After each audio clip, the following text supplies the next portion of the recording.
Alex Epstein's The Moral Case for Fossil Fuels challenges everything you thought you knew about fossil fuels. It presents a narrative that turns conventional wisdom on its head. Our story begins in 2009, in Irvine, California. Epstein, an energy expert, is at a farmer's market when he encounters a woman, who also happens to be a Greenpeace activist. She asks him if he's an environmentalist and if he'd like to help end humanity's addiction to dirty fossil fuels. His response: "Actually, I study energy for a living, and I think the world would be a much better place if people used a lot more fossil fuels." Cue the wide-eyed disbelief from the activist. She assumes he must be making a hefty profit from the fossil fuel industry. But here's the twist. He's not. His belief is rooted in years of research and a perspective that challenges the very foundation of what we've been told about fossil fuels. Now let's break down the arguments Epstein presents. First, there's the claim that fossil fuels cause so-called climate change. He remarks that human ingenuity and technology has kept this climate change at bay. Think about it. We've adapted to changing climates throughout history, and with advancements in technology, our ability to do so has only improved. Then there's the issue of pollution. Epstein points out that pollution is becoming less of a problem each year due to technological innovations.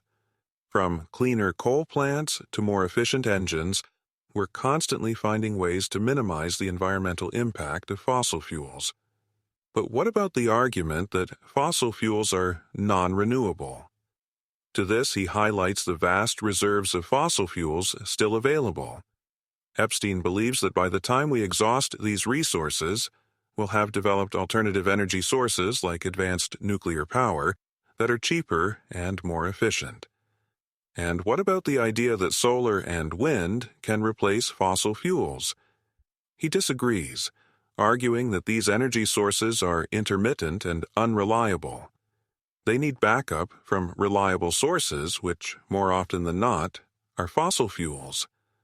The sun doesn't always shine and the wind doesn't always blow, but our energy needs are constant.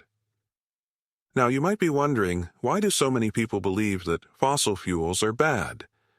Epstein suggests that it's because of conventional wisdom, which paints fossil fuels as an unsustainable, destructive habit.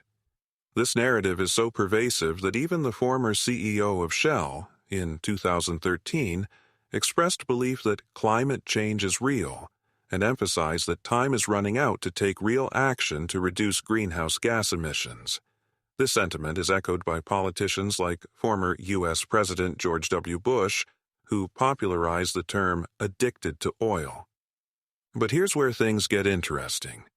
Epstein argues that the debate over the dangers of fossil fuels and the urgency to eliminate them is nothing new.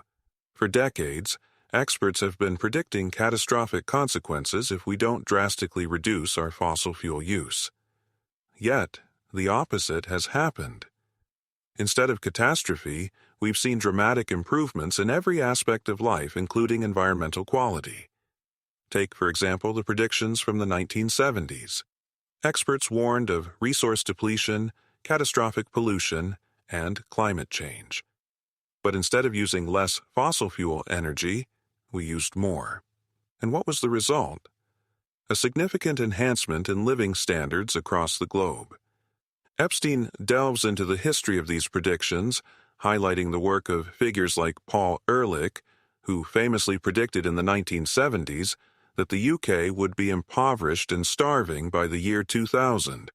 These predictions were not just idle speculation, they were taken seriously and influenced policy. But they were wrong. He also addresses the claim that fossil fuels will lead to catastrophic climate change. Epstein acknowledges that carbon dioxide emissions have an impact on the climate, but argues that the evidence shows the impact is manageable. He points out that the climate has always been volatile and dangerous, and that human ingenuity has allowed us to adapt and thrive.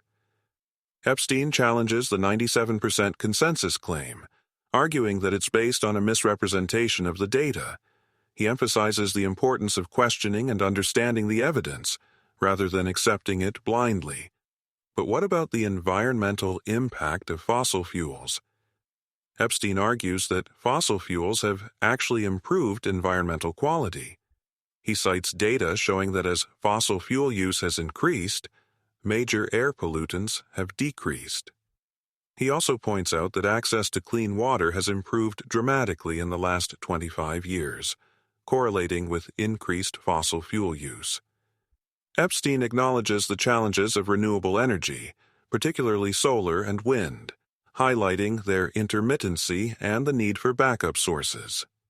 He uses the analogy of a company hiring unreliable workers who only show up when they feel like it. While they might be useful in small numbers, they can't be relied upon to keep the company running. He also addresses the issue of biomass energy, arguing that while it's renewable, it's not scalable. The resources required to produce biomass on a large scale are simply too great, and it competes with food production, driving up prices. Epstein ultimately concludes that the moral case for fossil fuels is not about the fuels themselves, but about the energy they provide. Energy is what enables us to improve our lives, to innovate, to adapt, and to thrive. The benefits of using fossil fuels far outweigh the risks, and we should continue to use them, while also investing in technologies that can make them even cleaner and more efficient. By embracing fossil fuels and the energy they provide, we can create a future that is not only sustainable, but also prosperous. This has been a BrightLearn video from BrightLearn.ai on the book The Moral Case for Fossil Fuels by Alex Epstein. Visit BrightLearn.ai for more fascinating videos like this one, and visit naturalnews.com for full editorial coverage and breaking news on critical stories that keep you informed and aware of what's really going on.